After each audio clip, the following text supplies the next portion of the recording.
Welcome back to RSKI Riders. Today I've got Parker here to show you how he 3D modeled, 3D printed, made molds, and made his own fiberglass tubbies that are ready to ride. Let's do this.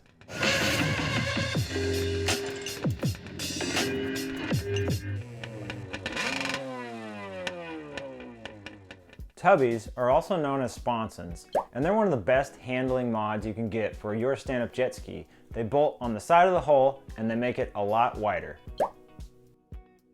Parker, why did this happen? Why did you decide to go through all this work to do all this? So Stu and Riley both have custom-made tubbies from a guy who did it a long time ago, and I couldn't have them. That guy stopped making tubbies, just for the record, so Parker was upset that he could not get ones as big and bulky as ours. So I started out by taking a lot of measurements based on their own tubbies, which turned out to be different on each side. Yes, part of that is those tubbies were handmade. They were hand laid up and it's impossible to get them to be symmetrical. Well, Parker was learning 3D modeling software at the time of this project, and this was his first project. So he learned how to do 3D modeling and he made a very complex shape. This is not easy to 3D model. It's not like a cube or a sphere. So he went through all the learning process, designed a tubby that he wanted, taking input from the existing ones out there in the market. And this one is pretty awesome. And like we said, it's 3D printed, and both sides are exactly the same, so you know your ski is going to behave the same when you turn left versus when you turn right, as far as the tubby goes. That's true, because we noticed that your tubby was almost a 1/4 inch larger on one side than the other. So we wanted to emulate the bigger one, obviously, and so I took that into account when making this mold. All right, let's put this stuff down and let's focus on the 3D print first. Parker, there's no way that you just came up with this out of thin air. How did you get this to fit the ski right? So that started out with this, which originated from a dinner napkin.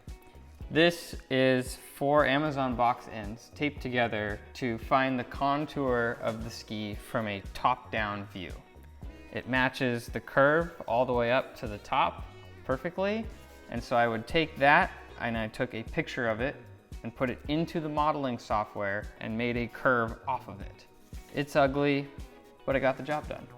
I want to see how this fits. So take the tubby, and this is how you determined this shape, correct? Correct.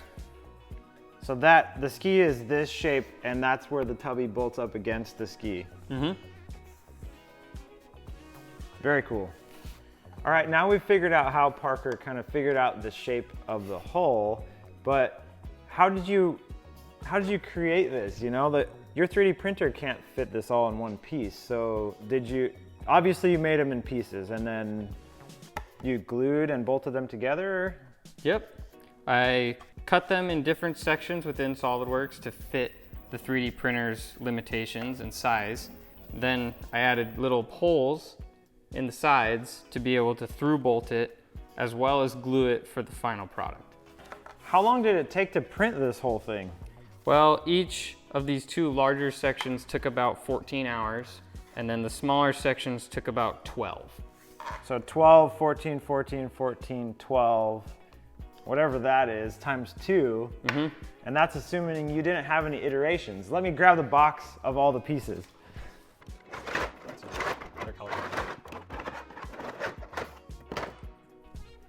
I think it's fair to say he had a lot of trial and error here.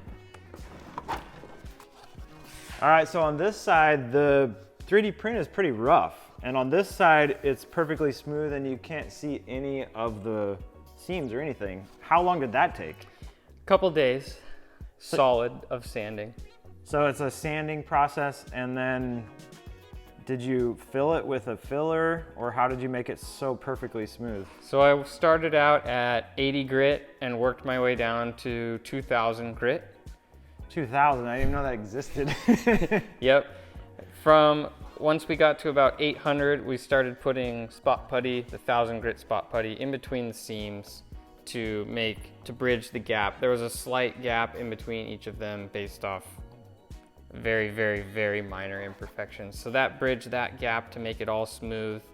And then I sanded that all the way down to 2000. Wow. I don't have that much patience. And then you got to do that twice because both sides are different. So double that. Here's the part in the mold. I'm gonna have Parker talk to you about the mold in a little bit more detail. How did you make this, or how did it come about? So I knew my limitations of time, mainly, that I wasn't gonna be able to produce something that I was gonna be proud of. I took this to our local shop, Fiberglass shop, and they made a mold off of it by splashing it. Splash molding is where they take the part, your master part, and they make a skin around it, a reversal part, which then becomes your mold. Your mold is then reusable to make parts that look like your master every time, over and over. So they laid up quite a few layers to make it super thick and super durable, and coated it with a non-stick coating to be able to pop the fiberglass mold after they lay in whatever color you would want. And that's why that smooth finish is so important, because that smooth finish here transfers to your mold, which then transfers to every single one of your parts. So if there's a blemish here, there's a blemish there, and there's a blemish on every single one of your parts. So this has to be perfect. Let's talk about the part itself, the actual fiberglass part that's gonna bolt onto your ski. So it fits right into the mold, obviously, because it came out of this mold. Wow, it's just perfect. So tell me about this, or give some details on this. So when they make the mold, they will lay fiberglass all the way over this entire surface. It then gets trimmed after the fact. So it's overlapping onto the green. Correct. So in order to get whatever color you want, they will first lay down their non-stick mold release. So that way this part is able to pop out of the mold and be used. After that, they lay the color, whatever it may be, blue, purple. In this case, we chose black. Okay, so you got your green mold, you put your mold release, then your gel coat. It's a gel coat, right? Yep, it's a gel coat base. Whatever color you want, and then lay your fiberglass on top. And then when you pop your part out, the gel coat comes with it, and you have that really strong coating, whatever color you picked. Right? Correct. From there, it'll look like this with all the excess pieces hanging off of it, and they there go for and trim all of the sides to be exactly like the master part. And it can be done over and over as many times as you want. Wow, so you can reuse this mold literally hundreds of times. Yep. I'm so excited that Parker took this from an idea in his head, from concept all the way to completion, 3D printed part, mold, finished part. Parker, how do you motivate other people to do this? Because you've learned a ton here. I learned that you don't need to have all the right tools, and you don't need to know how to do everything. You just should try it and have fun doing it. Yeah, you found a way to move forward, and I think it's so amazing. This is such a cool project.